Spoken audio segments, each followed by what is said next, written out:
We're doing Rohallion Dawn by John Ramsay. Interesting title. I'm not exactly sure what Rohallion is. Is it a town name or something? When I read the title, I thought immediately that it was going to be fantasy fiction and that Rohallion was going to be the name of a planet. I suppose it's because I'm quite used to fantasy novels, maybe. But it quickly became apparent that it wasn't fantasy fiction, that it was a general fiction. And the premise of the grandmother, the elderly mother, seems to be have Alzheimer's or something that's making her forget things and go wandering in the middle of the night. And I think there's such good characterisation there that immediately the reader is drawn into thinking, oh my God, you know, anything could happen to her, especially as she has an encounter with a teenage girl right at the opening. And you do really get a sense of what if this was my mother? Put yourself in the son's position. One thing that I would say about it is that I was a bit confused as to the family relationships.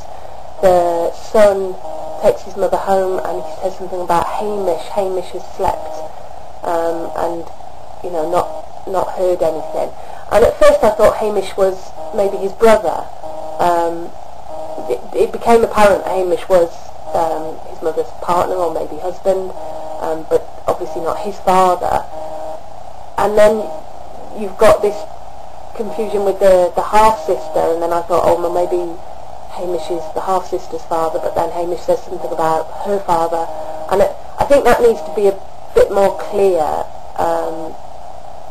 because the reader ends up, or at least I do, because maybe I'm nosy or something, ends up trying to work out all these family relationships rather than focusing on the actual story. Another thing is that there are times when what is actually happening isn't quite clear. For instance, Greta punches her daughter because she's called her half-brother, a bastard. And obviously she's very sensitive about that word and that, that he is illegitimate, or there's something along those lines which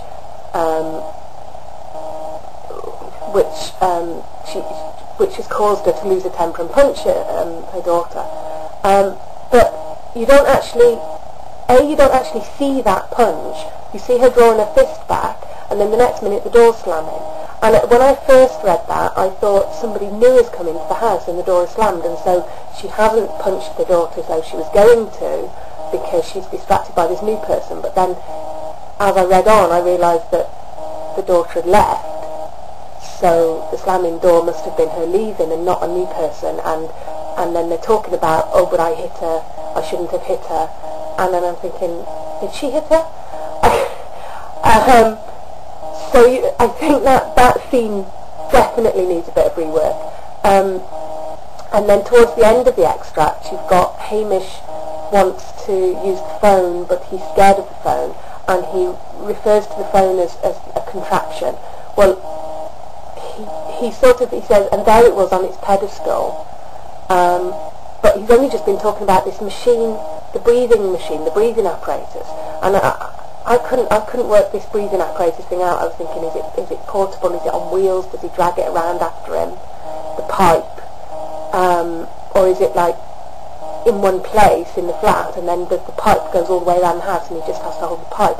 And so when he started referring to the phone as a contraption, I was thinking he was referring to the machine, the breathing machine, and not phone. I was thinking he was scared of the breathing machine and thinking, well, what's going on here?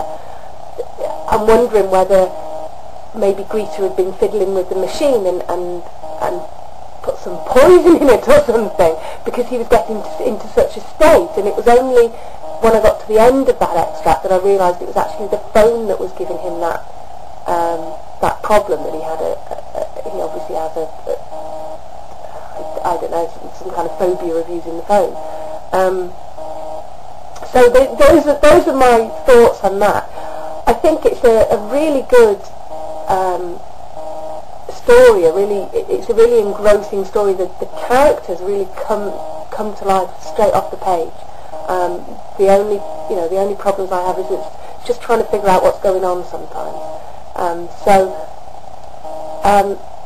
3 stars, and good luck with it. I would definitely pursue it as a writer. If this was my work, I would go through all the reviews, go through the fine-tooth comb, and rewrite, because I think it's a story worth telling.